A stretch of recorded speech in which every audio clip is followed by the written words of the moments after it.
Recovery Sort Of is a podcast where we discuss recovery topics from the perspective of people living in long-term recovery. This podcast does not intend to represent the views of any particular group, organization, or fellowship. The attitudes expressed are solely the opinion of its contributors. Be advised, there may be strong language or topics of an adult nature.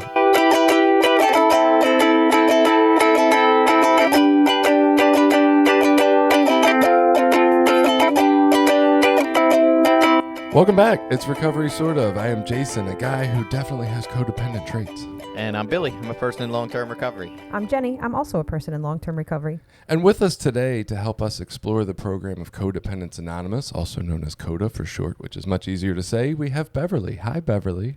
Hello, Jason and Billy and Jenny and everyone else who is here. I'm Beverly. I am a grateful recovering codependent, one day at a time, and I am also a person in long-term recovery, whatever that means. Yeah, so I'm always curious about that too. Yeah.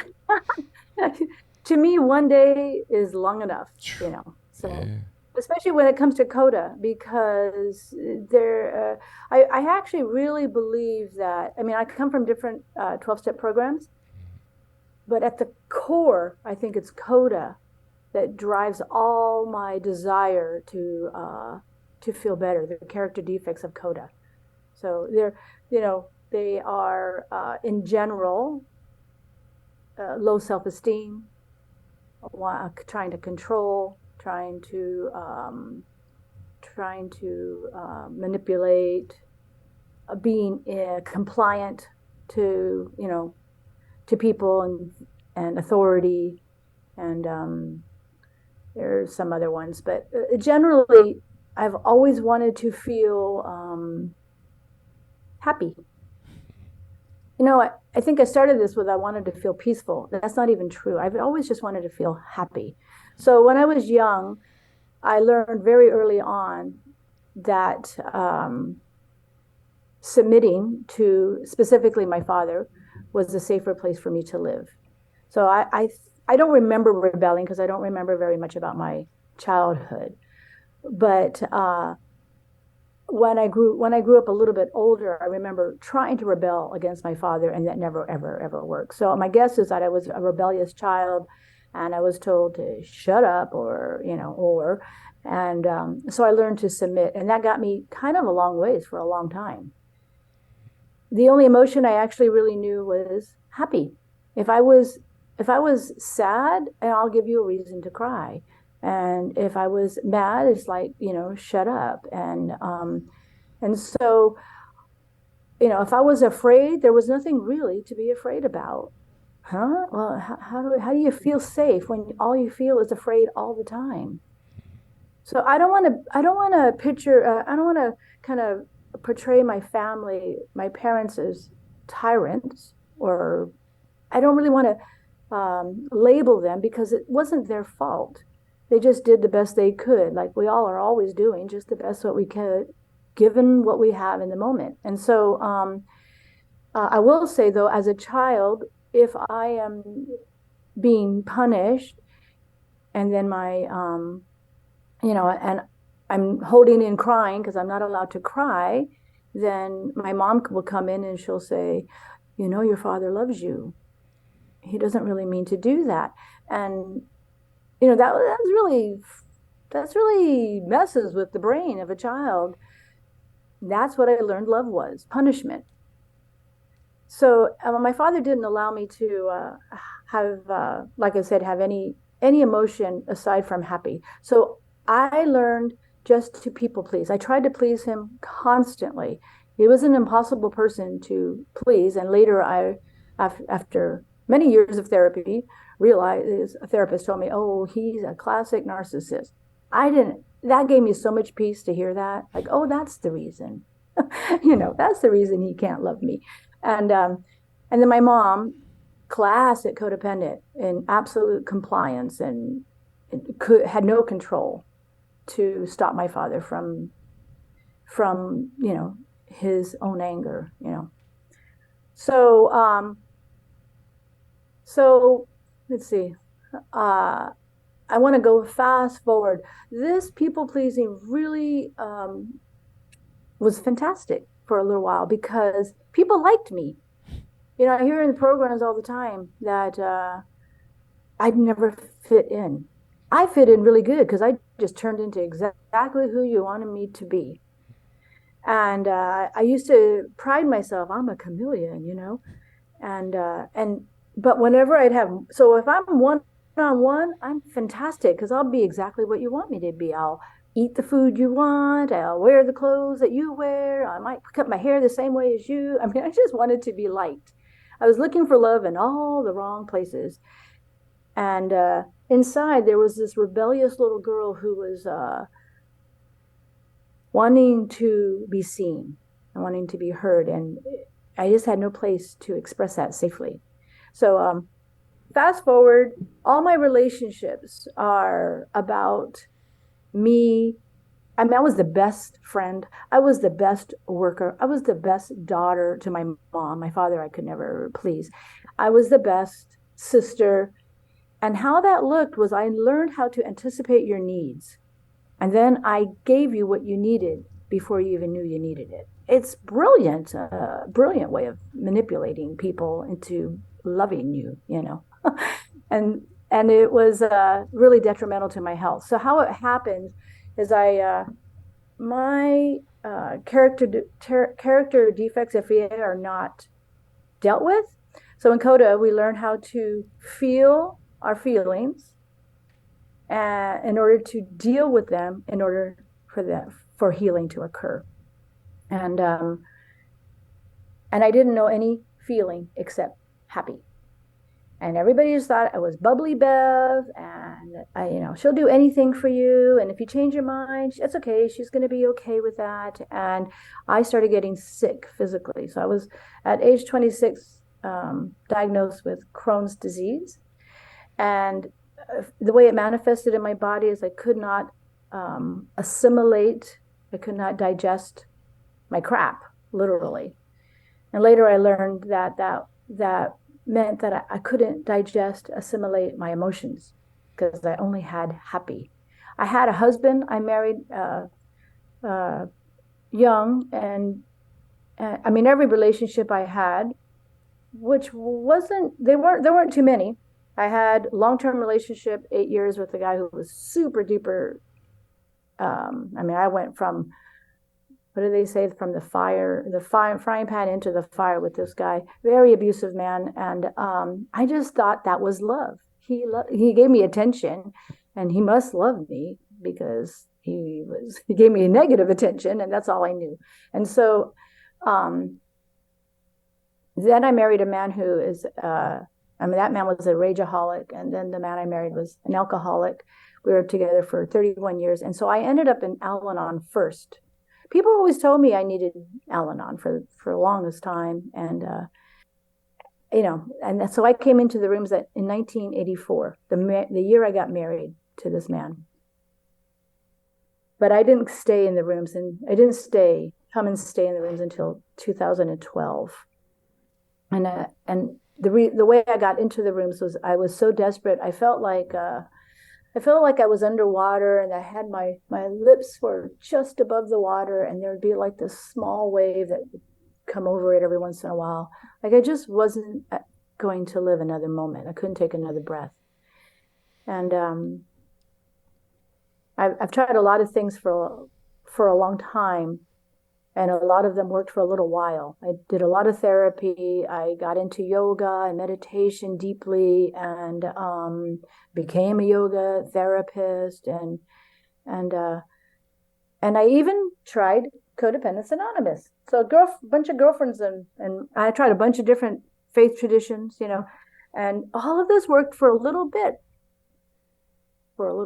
and nothing was sustainable. I've even had a few like really amazing spiritual epiphanies of oneness and love, but those are fleeting. I was looking for, I would hold on to that like that's how I have to live. And you know what? That's how I get to live, actually. But even, it's really incredible. Well, you guys know. Okay, so the Codependence Anonymous book, this didn't come out, I think, till 2012 or something like that. But before it came out, we got some girlfriends of mine found the book, The Language of Letting Go by Melody Beattie. And it's a one day at a time reading about codependency. So we would read that and we would discuss, look, we're codependent. We just did it on our own. And it was enough for a little while. Everything was pretty good for a little while. And then I started getting migraine headaches. I was having Crohn's attacks. I ended up with migraine headaches 24/7. And I couldn't work and I couldn't teach yoga. It was horrific. So I finally found, I'll just say quickly, I found Al-Anon, kicked my husband out of the house, and Al-Anon allowed me to bring him back into the house before he died a year and a half later from the disease of alcoholism. It was a beautiful, beautiful year and a half together. So the program gave me that. Then I realized, oh, wow, if I'm with an alcoholic that long, I better start looking at that. My therapist told me to go to AA because Al-Anon wasn't on the island at this point. And I had done Al-Anon and then it was gone. And she said, go to AA. And so I started going. She just said, sit in the back of the room. And I started hearing my story. So I had Al-Anon first, and then I had CoDA a long time with my friends. Didn't really work the program. We just read the book and thought, okay, we're cured. And then I went to Al-Anon, and then AA. I dipped a little bit into NA because I had a lot of narcotics I was taking for all the pain, and then landed in CoDA. I still have one more program, which every time I find a new program, it really pisses me off because why do I have to have another program? Why can't the 12 steps work for everything? So maybe we'll get into that a little bit. And so that's how I found CoDA. I realized I met a man in AA. My husband dies. I meet a man and he goes, "Hey, have you heard of CoDA?" Yeah. And so we brought a CoDA meeting to the island, and that's when my program really took off. It sustains all the programs, but there is a reason why I have different programs because I'm an addict through and through. But what I have to ask myself is, what is going to kill me today?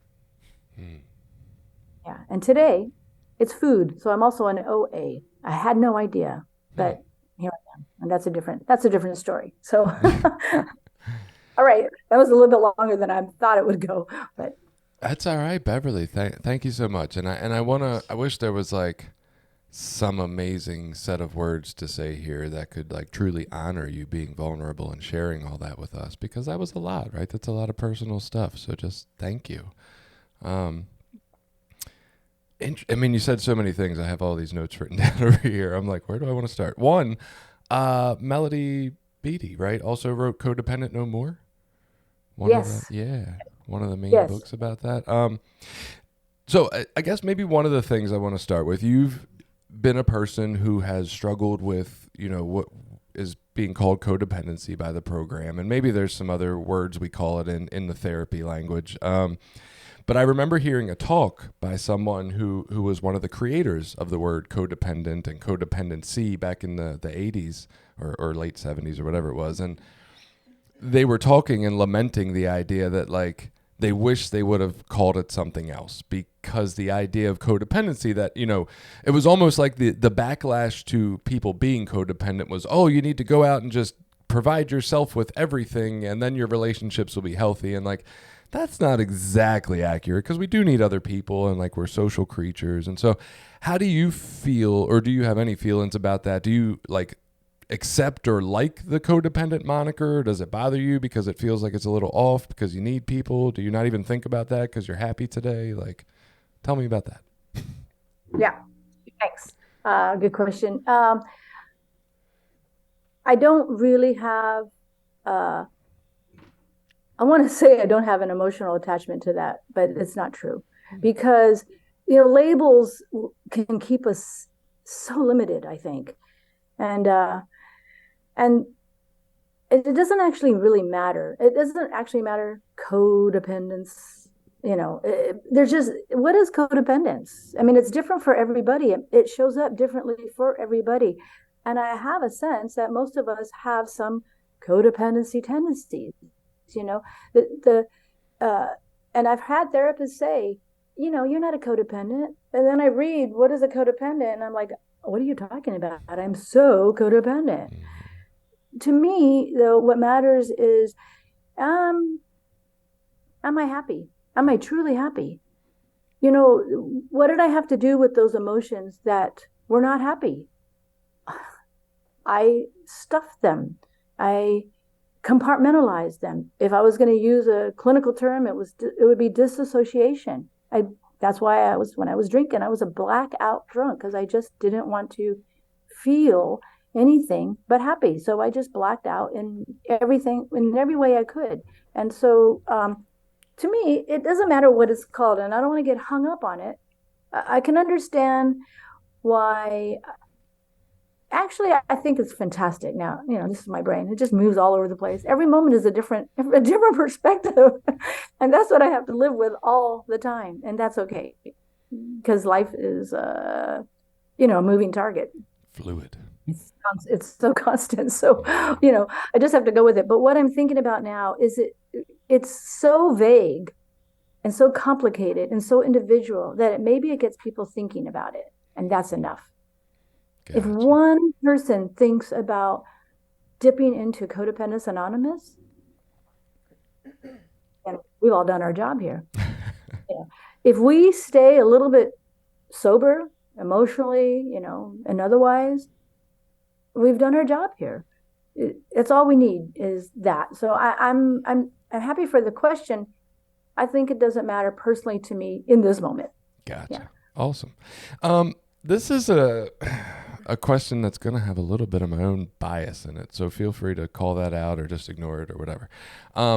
Thinking about this idea of one of our questions is, what does your program say the problem is? Right. And generally for most of the 12-step fellowships, there's this spiritual void or spiritual lacking, right, or emptiness. And it's one of those pieces actually of the 12-step world that I think in 2023, it's starting to bother me a little bit, because I think I understand what happens a little bit different than just a spiritual emptiness. But I'm really interested, especially with CoDA, feeling like it comes more from the world of like therapy or compassion, or do they say that it's a different necessary problem, or do they get into what the problem is, or more of just how to help it today?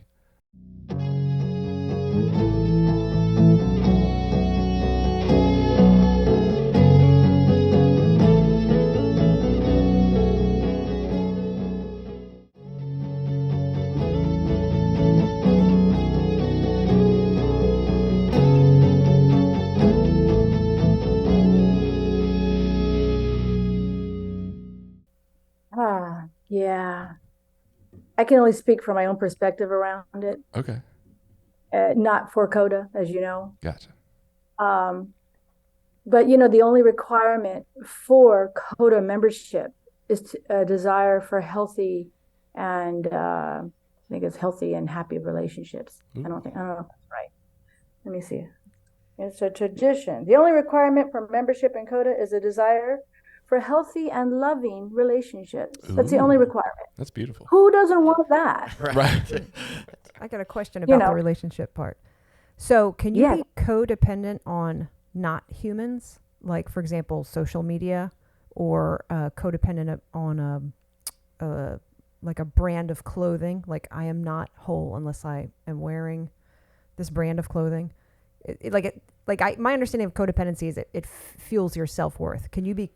Does CoDA, is it just relationships with people, or is it relationships with like non-people too? Or is it just people? So I can see social media being people too. Yeah. Yeah. It at the core is a low self-worth, I believe. I think that's at the core of being human, So I think that for me, absolutely, social media and outside sources. So when we do,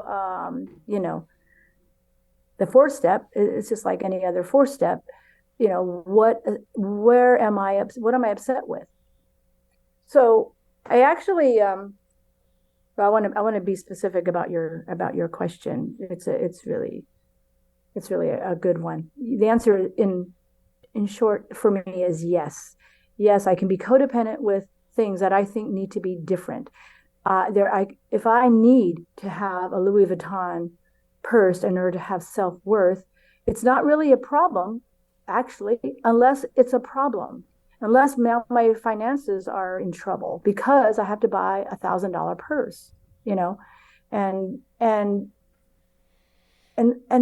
it's so nuanced that it's hard to pinpoint. But for me, it comes down to, am I living in integrity with myself? It's the relationship with self, with my higher power, and then with all the world, not just people. It's every establishment, it's every situation, it's every little thing. Like, I could go off in a whole bunches of places.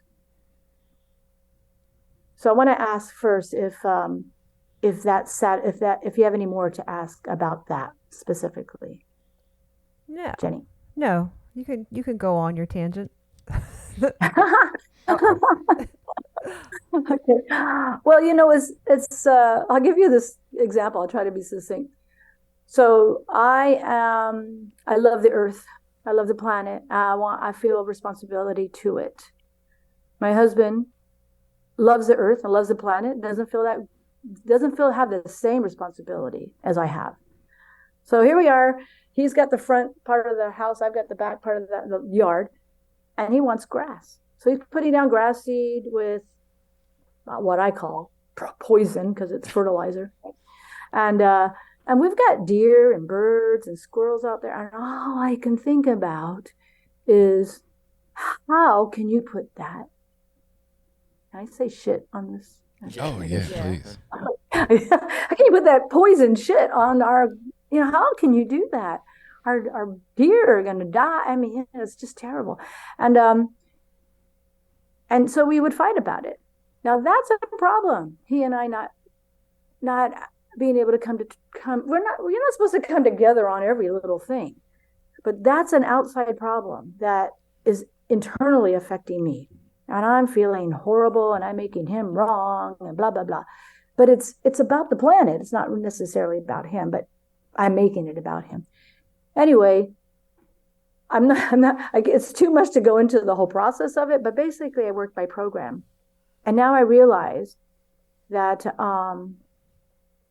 I have a false sense of responsibility. That's not mine to do. It's not mine to protect the environment. It's mine to do my own little part. If I want to recycle, I recycle. If he wants to throw something away, that's on him. So I don't have to. But I know it sounds more personal, like it's about us, but it's about different perspectives. And this program gives me a new perspective about everything, one moment at a time. It's really about, am I disturbed? We all have this gut thing. It's a gut disturbance about a thing, about anything. And if I'm disturbed, I need my program. That's kind of the bottom line. And the program always works for me. I've tried so many things, so many religions, so many other therapies, so many things. And the program it always works for me, always. Just this morning, I woke up wanting to avoid this. I almost wrote, I can't do this. You want to hear that story? Sure. So I'm not preparing for this because I don't want to prepare anymore. I just want to show up. And I'm a real perfectionist, and I need to prepare everything. That's how I've always done it. And whenever I've told my story, I've always had little cheat sheets and all this stuff. And I just said, I don't want to do that. And so I'm just going along with life.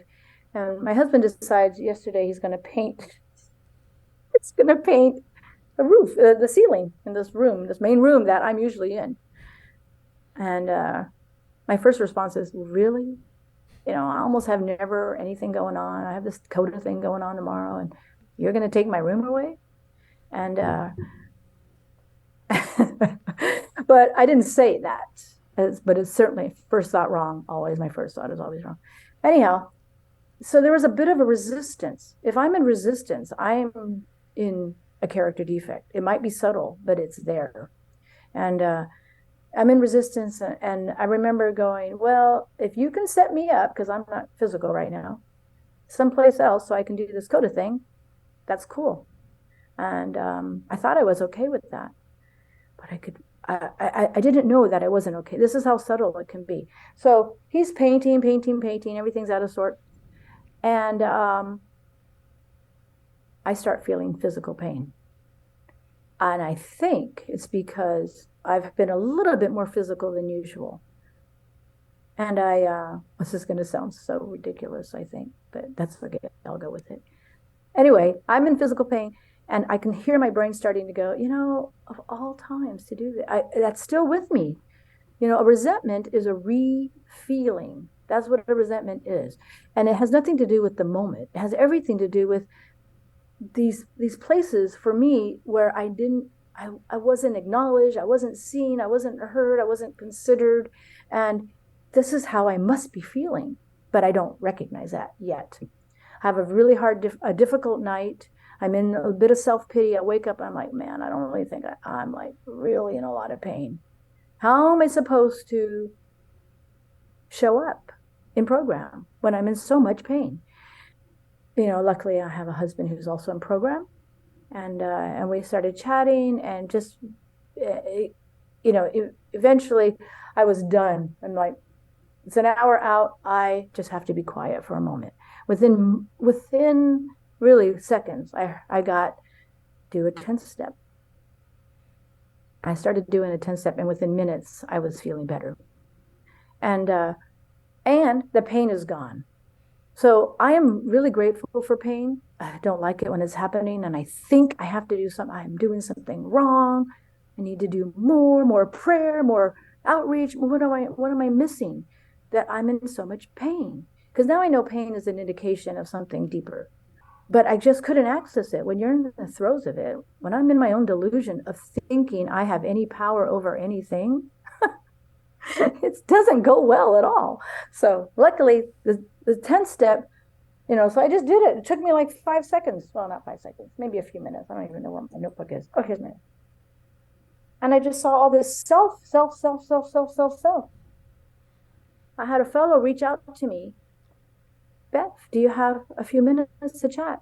I don't have a few minutes to chat. Are you kidding? I'm in pain. I can't help you. Yeah, I didn't say that, but that's my thinking is so sick. So, a lot of us come from the big book, or, of AA. That's the founding of the first of the 12 steps. And I really believe that when I've done this, when I've changed the word drinking for thinking, it applies every single solitary time. It is my thinking that gets in the way of everything. And my thinking is from everything I've learned. It's my conditioning. It's being a human being. How do you get away with that? How do you get away from that? You stay connected to a power that's, has to be two things. It has to be not me, and it has to work. It's as simple as that. And that's how it works for me. And I don't really know if we ever finished that story about the the grass seed. But what happened was there was an internal shift, an internal, my sponsor says, God's either going to change my perspective or going to change the situation. My perspective changed. Another round of grass seed went on, and one more time, and then the situation changed. Never again. That's how it works for me. So for now. That's awesome, and thank you. I think that story definitely highlights like the process that some of us are familiar with, of like these little realizations of the messages our bodies are sending us, along the way, and maybe some of our misinterpretations and getting to the bottom of what they are and all that. I'm curious. Okay, so somebody decides, hey, you know what? I think maybe I do struggle with some of this, and I'm interested in going to a CoDA meeting, and they get there. Is there a specific bottom line or rule around it? Like for Alcoholics Anonymous, right? You don't touch alcohol. And for Narcotics Anonymous, they have their rules of, what's unacceptable for, clean time, as they usually refer to it, or abstinence. Is there a single defined definition of this in CoDA, or is it more person to person? You kind of work around whatever trouble behaviors you have? Yeah, thank you for that. It is individual. There isn't the bot. It's so easy it's not easy to just not drink. We all know that. Right. But it's one thing to focus on. And then, with AA, we're powerless over alcohol is, as we all know, is step one. And then there's never anything about alcohol again. It's really all about how do we connect with the power that helps us in life. And it's a miracle that I don't have an obsession to drink is a miracle. It's a miracle in CoDA for me that I don't have the obsession to control people and even to control myself a lot of the time. It's a miracle, but it is a moment by moment. There's, it's CoDA is the emotional relapse of AA. When you're in emotional relapse, CoDA will work for you. So, okay, the original question was, is there one thing? My experience in that, working with a sponsor and also working with sponsees, is the one thing is stop making yourself wrong. Just stop making yourself wrong about anything. And also the other side of that is stop making yourself right. So it seems like such a, there's the pendulum that has to swing. I used to say, so for one of the things, it depends on that personality. Most of us have one type of personality or another. We're either right about everything, we're righteous, that's the Bill W. guy who's just, so sure about everything, and I'm gonna be, saving the world and making all this money. And then there's the person who just is quiet and kind of a follower. So there's the leaders and the follower personalities. And the person who's the follower usually has to stop saying they're sorry, because the Bill W., I hate to say that about Bill W., but that's his general personality. He was the power over. Oh, let me put it this way. There's power over and there's power under. I lived with power under. I was afraid of authority. I was afraid of being right, and I was always wrong. So I lived in power under. And then there's the people who love to power over, and they bully and they, yell, and they stop people in their tracks by being mad, maybe. And the program is about power with.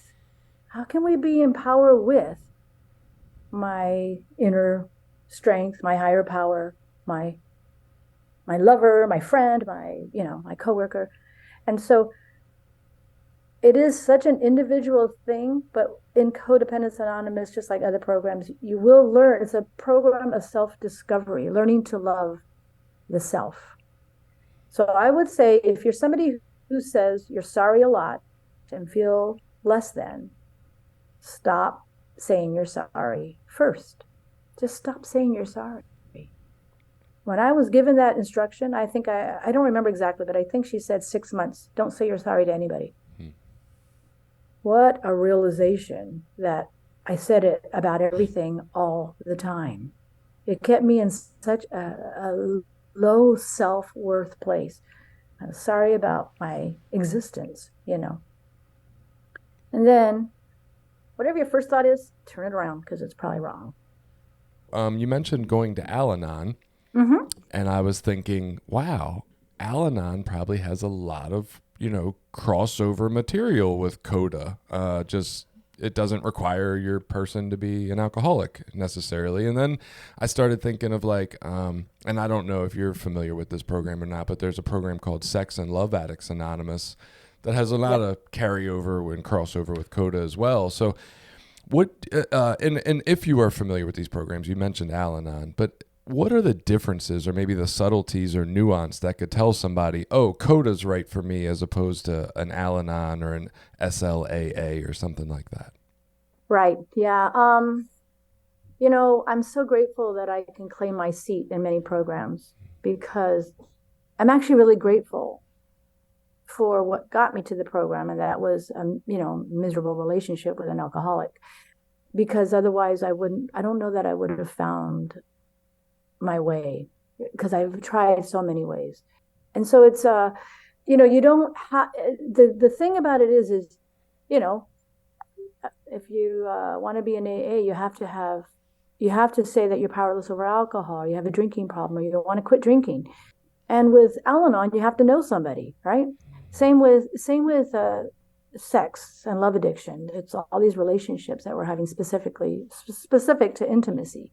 And but in CoDA, it's just I think everybody who wants to know themselves, anybody who wants a better life can qualify.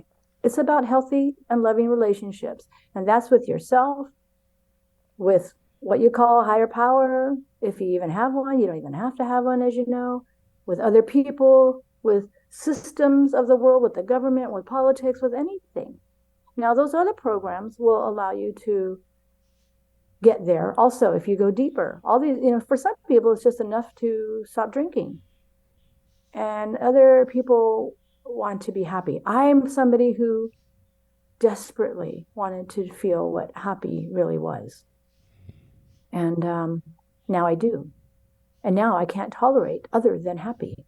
I mean, it's kind of funny. I can tolerate it because I can feel it, but I have to get out of it quickly. And I don't get out of it by making somebody wrong. I don't get out of it because that feels good. It feels powerful. It's about wanting some control over my life. That's why I did all those things. That's why even submitting is a sense of control for me. And it makes me feel like I have anything to do with anything. Because otherwise, who am I? I never thought about codependency with a higher power when you mentioned that. Now, how does that work? Because I know so I did AA 12 steps, and now I'm in recovery Dharma, but like everybody, I guess in the AA that I went to, so many people were living for their higher power. That sounds just like codependency. Can you talk more about that? Like you said, in the CoDA program, you need a healthy relationship with your higher power. I think that's really interesting because. So is the question, can we be codependent with a higher power? Is that the question, kind of? I think so. I just want to know what that looks like and what the bad version versus the good version looks like. Are you guys with me? Or is that, except for bad and good don't exist, but yeah, okay, generally okay. I'm with you. Healthy or unhealthy? Should we call it that? Sure. Okay. Yeah, that's a really actually fantastic question. Well, I'm not really sure how to put it. My brain goes to a lot of different places in it with it. As I think about it and I start to speak about it, I think you guys, it's the same in all 12 steps. The Codependence Anonymous 12 steps is exact, and the 12 traditions are exactly the same. The only difference is in 12 steps, we admitted we were powerless over others, but we still, that our lives had become unmanageable. Is my life unmanageable? If it is, it's because I'm relying on self to manage it. The problem, you can't solve the problem at the level of the problem. And the problem is my brain thinking I know anything. But it's like, wait a minute, I know things. Wait a minute. I have a manageable life. Because I worked, I did work for a long time, and I, wasn't in debt after I got out of debt. And I learned how to be okay in life. And I thought it was okay. I was teaching yoga. I was a vegetarian for a long time. And, it looked on the outside like everything was beautiful and working well for me. My husband was adorable. He was a musician. I never talked about the addiction. And so it looked really good. So but on the inside, it's all about the inside. If I am not happy, I mean, it just keeps coming down to that. But who is happy all the time? Nobody. Nobody's happy all the time. We're human beings. But we can, with a higher power. Let me say it this way. I really love the frog analogy. I think it's a Christian thing, but I don't really care. I just remember some guys walking around with a T-shirt in one of the rooms, frog, fully relying on God.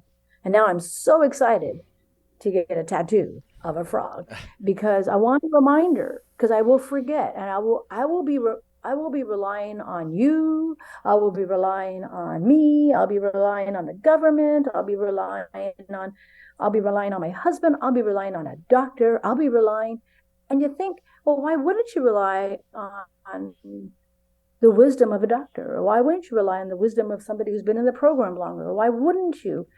And it's because also in the big book, it says no human power could relieve our suffering. So it's only the power that's outside of this realm in my brain, in my opinion. There's a power that is outside of everybody and everything. And it's not corporeal. It's an incorporeal experience. It's not some guy in the sky with a big beard. And I mean, even Santa Claus is, I'm checking my list. I'm checking it twice. Have you been naughty or nice? I don't want to live in that realm any longer. I want to live in the realm of whatever it is that makes life okay, that brings the sun up and the moon up every day. The thing that makes my mailman come to my mailbox every day. I trust in the mailman more than I used to, than in a higher power. And now I'm learning to trust in a power to, even like some days I'll just be sitting there and I'll go, okay, now what? Do the dishes. So I'm bringing my higher power with me to the dishes, and it makes the dishes experience much better, than, I mean, it's this silly sounding little thing, but it's everything for me today. So am I codependent on my higher power? Absolutely. It's kind of like in the rooms of AA. I remember people say, Beverly, you're addicted to AA. I'm like, well, it's a better addiction than alcohol. I mean, it's about relying on, and so I don't know. Sometimes I make mistakes. I never used to be able to make mistakes because I was a perfectionist. I couldn't dare to make a mistake. I couldn't dare for you to see me making a mistake. And so with my higher power, sometimes I don't get it right. I hear a message. This morning I heard do a 10-step. My first thought was, well, how's that going to help anything? I'm in so much pain. But today I know to sit down and do it. I can usually do it in my head pretty quickly, run through it. Same 10-step as you guys. But I wrote it down because I was in a lot of pain. And really within minutes, I'm seeing where I am selfish. Of course I'm selfish. I want pain to end. I'm selfish. This fellow is asking for help and I can't be there for her because I'm in my own pain. Where am I in self-pity? Well, if you had my pain, you would be too. Where am I in self-seeking? It needs to be different. This has to be different. I cannot handle the pain. It has to be different. I'm going to have to cancel the CoDA meeting, the CoDA interview. Where am I in, self-doubt? Well, and self-sabotaging, self-esteem. Where am I feeling unsafe? Where am I in self-relying? Where am I dishonest and inconsiderate and afraid? All of those places is me. And so where do I go? I have to give me up to a power that's not me. And normally when that happens, I get clarity, and clarity is king. So my husband went downstairs to be quiet because he was like painting in his room, but now he started up the lawnmower, I think. Can you hear it? No. Okay, good. All right. Yeah. So I don't know if that answers your question, Jenny, about am I codependent with a higher power? I think the answer is I'm interdependent with a higher power. But for a little while, I had to be really relying on that power before I can feel any wisdom coming through myself. Does that make sense? Yes, it does.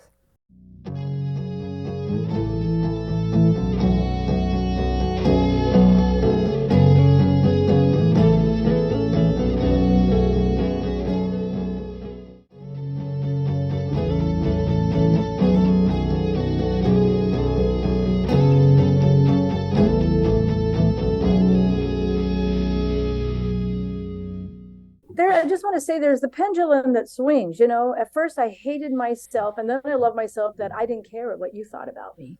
and now there's this more middle place of, I care about me, and actually I care about you, what's going on with you about me. I mean, there's this middle place. And so that was the same thing with the higher power. I had to do so many 4-steps on my higher power, because what kind of higher power would give me the life that I had? I mean, really, I was so very mad at my higher power for many, many, many, many years. It's just really the last, I would say, like 3 or 4 years that I started realizing, it says right here, came to believe that a power, made a decision to turn our will and our lives over to the care of God, as we understood God. The care of God. I didn't think there was any care in God. I thought God was judging and punishing me, and I thought I had to suffer I had to sacrifice in order to prove my worthiness. Mm-hmm. It's also crap to me today.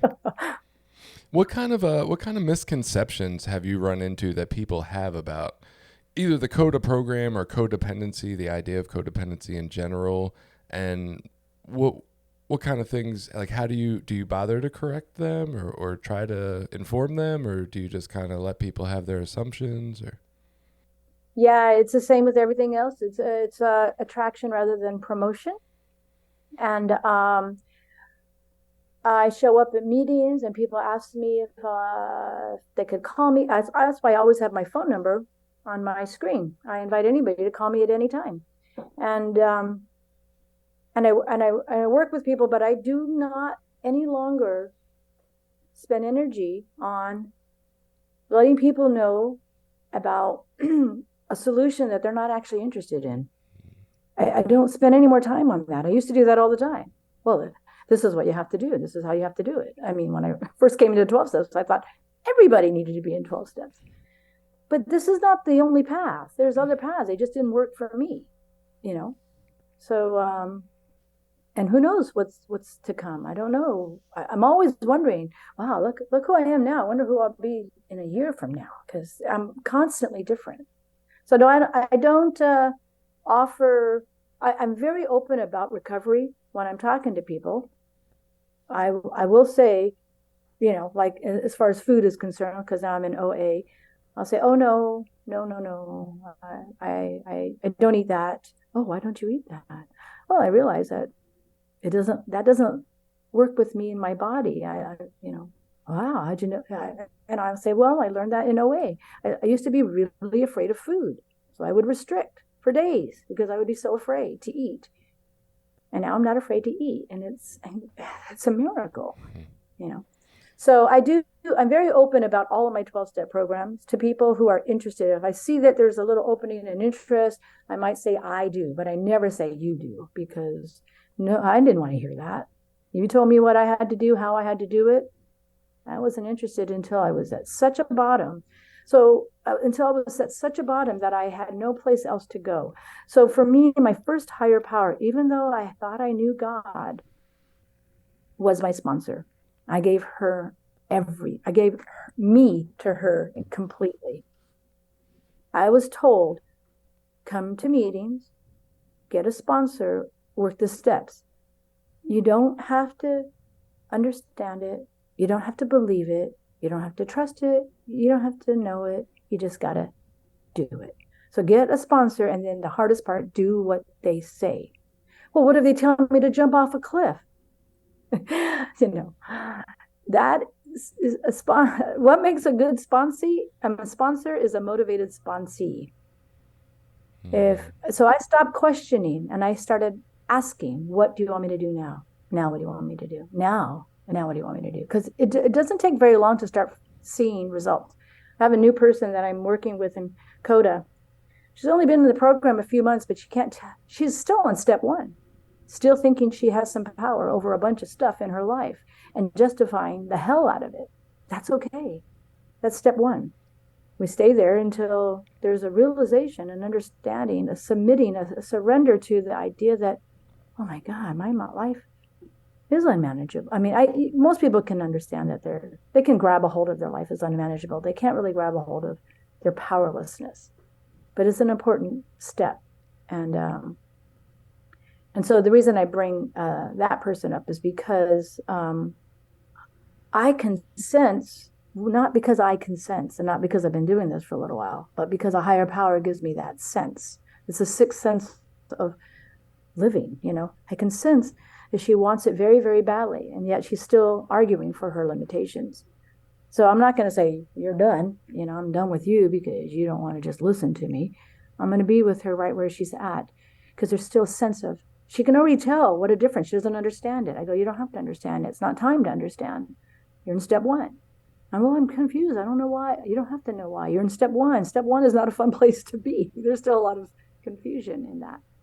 So, yeah, I don't remember what the original question was. I had a kind of question about the step process or your experience with the steps in CoDA.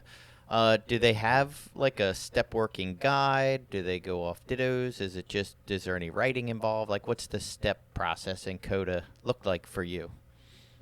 Yeah, thank you. Well, it's different for me for now but when I first started working with CoDA, we worked this book here. Now look at this. To thine own self be true. It still has our, so it's a discovery, recovery, self-respect. To thine own self be true. So there's a little reading for each step, and then there's questions. Like, for instance, in step one, am I controlling? At that step one, people do not know this. They're just reading the material and then writing the answers exactly as they've just read. And that's appropriate. That's okay. What does surrender mean? Why do I need to surrender? Over what do I need to surrender? There's lots of really wonderful questions for each step. And so people just, and then I have one CoDA sponsee who's gone through all that and everything. And now we're working through a really beautiful book. It's a Richard Rohr book, Breathing Underwater. And it's a 12-step recovery focus. And it's a really, really, so now we're doing that. And, this program is it can go, it's endless in the discovery of self. Because I believe that until we really, truly know who we are, which is already everything we've ever wanted, in life, we will seek. And I want to say this quote from I heard it from Rupert Spira, but I don't know if it's his. But he said, "The thing that we're looking for, we cannot find by seeking, but only seekers find it." And that's us. That's awesome. I was thinking about the sponsee or the prospective sponsee that asked about, what if my sponsor tells me to jump off a cliff? And I was thinking the answer to that is, well, if you do, you probably qualify for CoDA. Like, if you're exactly, if you're willing to jump off the cliff or something. Right. So also in this workbook, there's characteristics and in step 4, patterns and characteristics of codependency. So let's see, we have denial patterns. I'm just going to read a few of them off. Would that be all right? Yeah. Okay. Great. So denial patterns, you have a difficulty identifying what they're feeling. That was me, only happy. No, I really am only happy. I never fight with my husband because he's perfect. I don't know, man. It's just such a delusional state of being. Perceives themselves as completely unselfish and dedicated to the well-being of others. Trying to save the planet and everyone in it and all the animals and everything. Lack empathy for the feelings and needs of others. Now, I'm an empath. A lot of codependents are empaths, and I had no problem with feeling the feelings of others. What I had a problem with was thinking that now it's my responsibility to deal with their problems. Just a real false sense of responsibility, a high expectation of myself, and perfectionism that was completely unachievable. I'm just a human being, another bozo on the bus doing the same stupid thing as everybody else on the planet. I'm no better, I'm no worse, I'm just exactly like everyone. I just have a deep desire to live a peaceful and useful life. And I was just looking for it in every other way than I really resisted the higher power thing. So, okay. And then there's low self-esteem patterns. There's a whole bunch of them. have difficulty admitting a mistake. Okay, making a mistake is different than admitting a mistake. I could never admit I was making a mistake, Look to others to provide their sense of safety. I would say at the core of one of my issues in codependency is safety, never feeling really safe. And I didn't know that I didn't fit in until I came to the 12 steps, and all my coping mechanisms were taken away. And then now I'm just left with me and my body, and I'm so uncomfortable in every situation in my life. So it's about learning to get comfortable in my own skin in every situation, knowing when to walk away, knowing when to run away, Extremely loyal, remaining in harmful situations too long, And that is also straight from the book. The big book is we put ourselves in positions that later caused us harm. So I just want to say control patterns, use charm and charisma to convince others of their capacity to be caring and compassionate.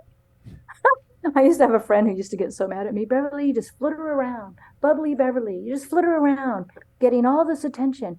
I had no idea that was me just really just trying to be seen. I didn't know that it was harming her and her relationship with her husband, because now he's looking at me. It's like, that's harming to my friend. It wasn't a very nice thing to do. I'd be all flirtatious and everything.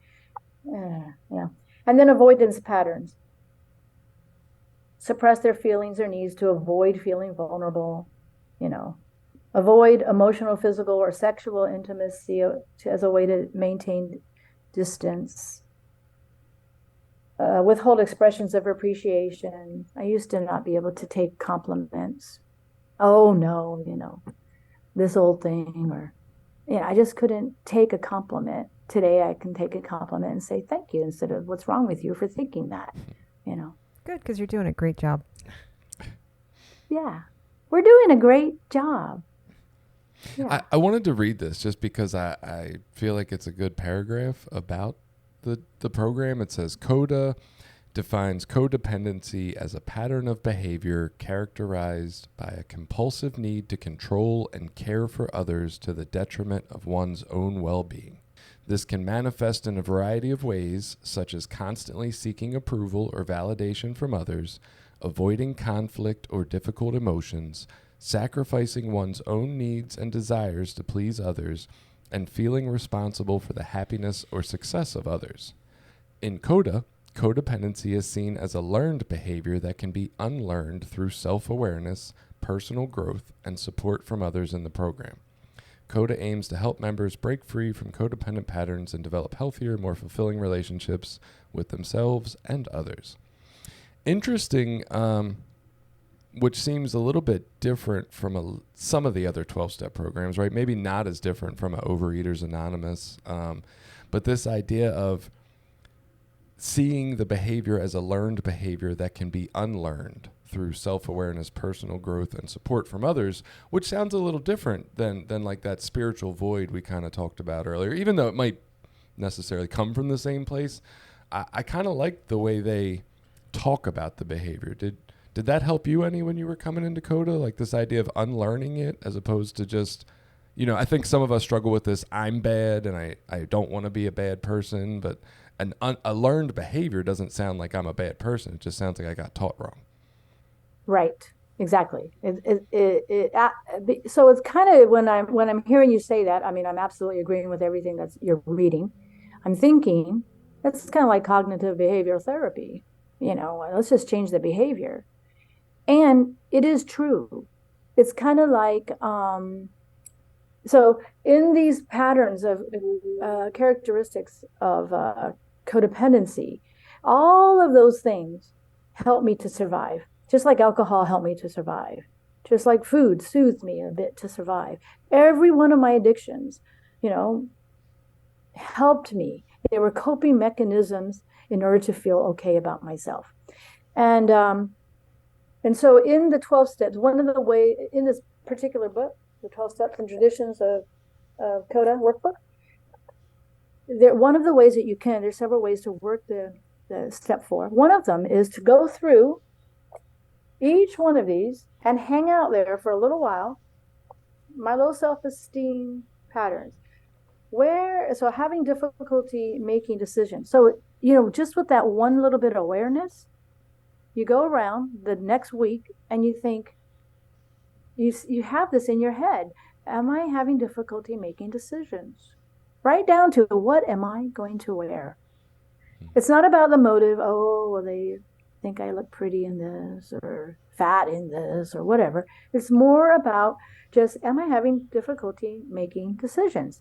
And so, and the question is, how do I harm myself or others in having difficulty making decisions? How do I harm myself or others? So I didn't even know what I wanted to eat. When we go out to eat, I always said I didn't care. I don't care whatever you want to eat. And one time, one girl got mad at me, one of my friends, and said, Beverly, I just want you to make a decision. So I said, okay, I want Italian. And then she said, oh, I don't want Italian. That just reaffirmed that my decision-making is bad, wrong. And so that was way before recovery. And then I submitted again and just went wherever she wanted to. And I used to have a lot of heavy power over relationships in my life, and now I just have power with, and it's lovely. So, there is behavioral change, and I don't see it that different than, and I want to say it differently. There is change that has to happen, just like in any other 12 steps. There's only one thing you have to change, and it's everything. I need a personality change.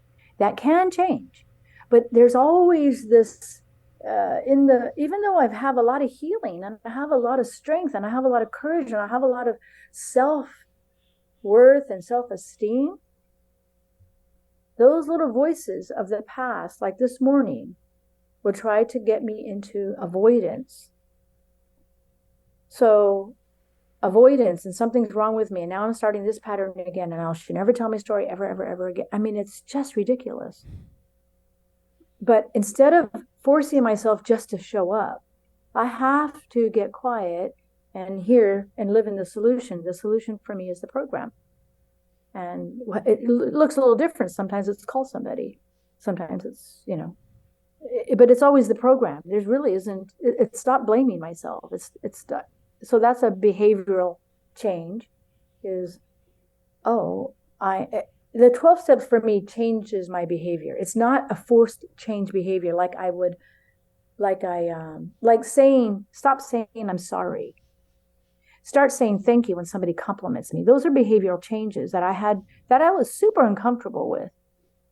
And so there's a part of that little bit of just do it, even though you don't get it, even though you're uncomfortable with it, even though you don't want it, just do it.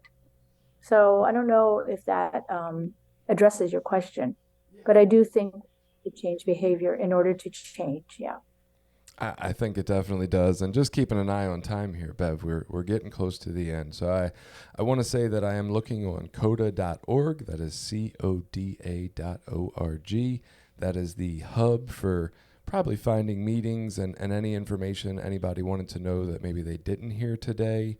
If somebody did hear something today that really felt relevant to them and maybe they wanted to go check out a CoDA meeting, is that the easiest place to find where all the meetings are? Is there somewhere else you want to send people to look for information, or is that the main spot? That is the main spot. There's also, if you go to codependency, lots of stuff is gonna come up. There's where the founders are from, or Phoenix, Arizona. There's a whole website there. I can't remember exactly what it is. I could probably figure it out. But there's a lot of good podcasts with speakers and who will probably, tell your story if you're interested. And but CoDA.org is the main place. I understand that they are revamping their website and their user, and so it's a little wonky sometimes. But I was on there. I found it super useful, and it was pretty easy to navigate. So they had a lot of good frequently asked questions. They had a lot of good literature and information on there. So I found it easy to work with.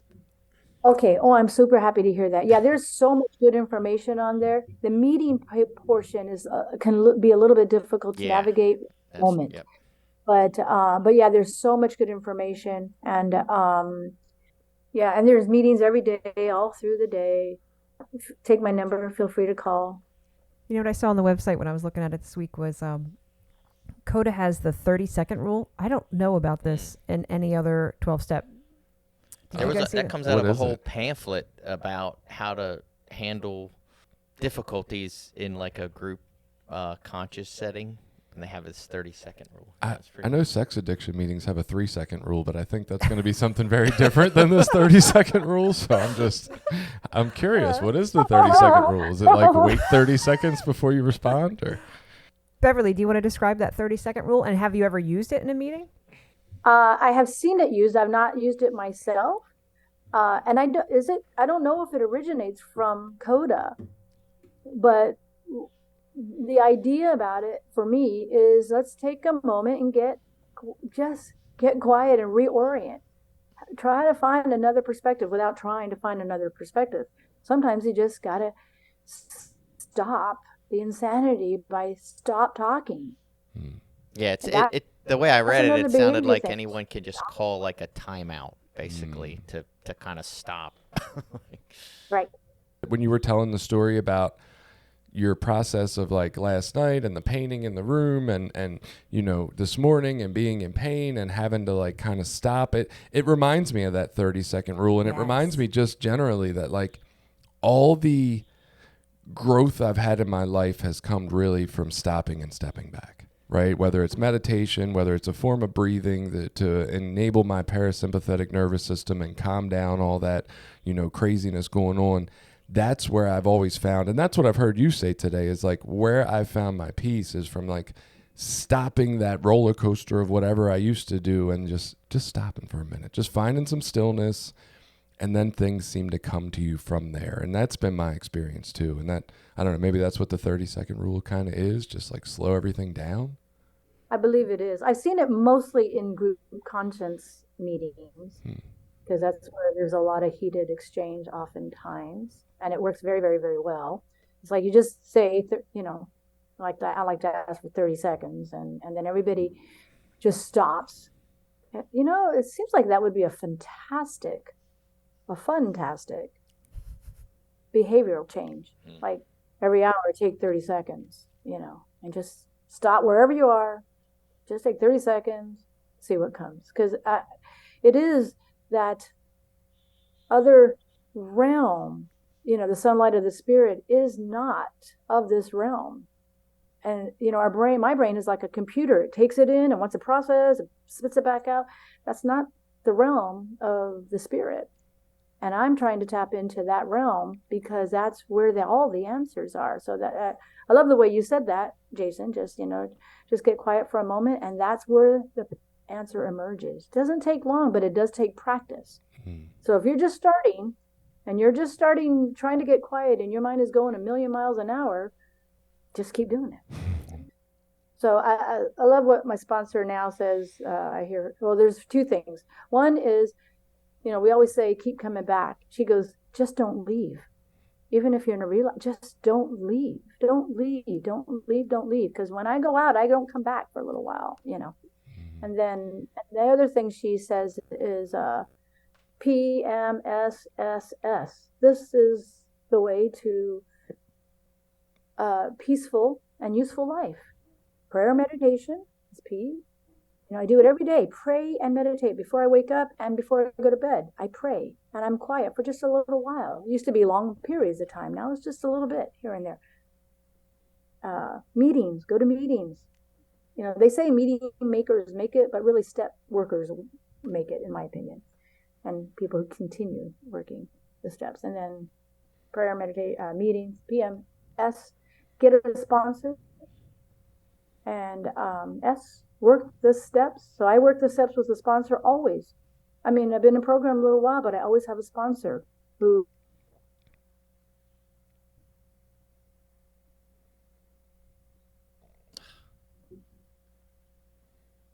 I will work this.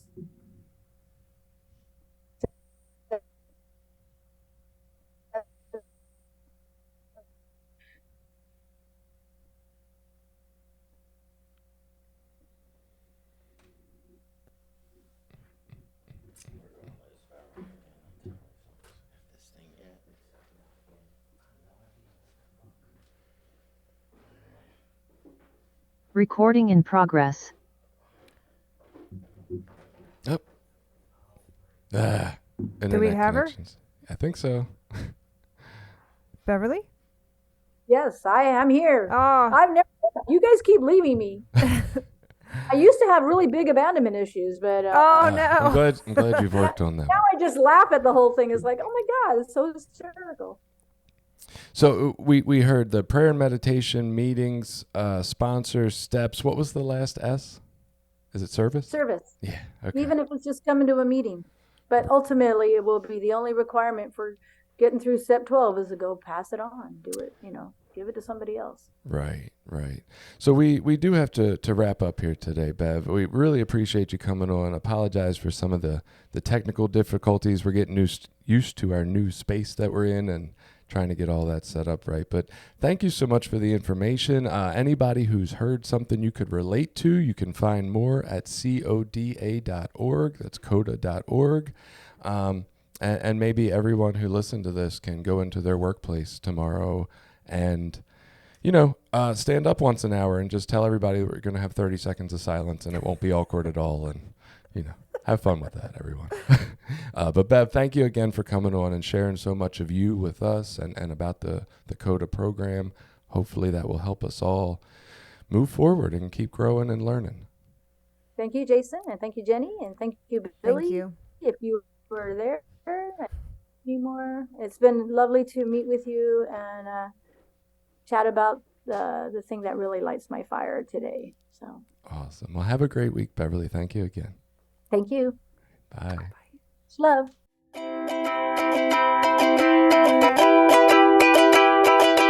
Did you like this episode? Share it with people you think might get something out of it. Check out the rest of our episodes at recoverysortof.com. Also, while you're there, you can find ways to link up with us on Facebook, Twitter, Instagram, Reddit, YouTube, anything. We're always looking for new ideas. Got an idea you want us to look into? Reach out to us.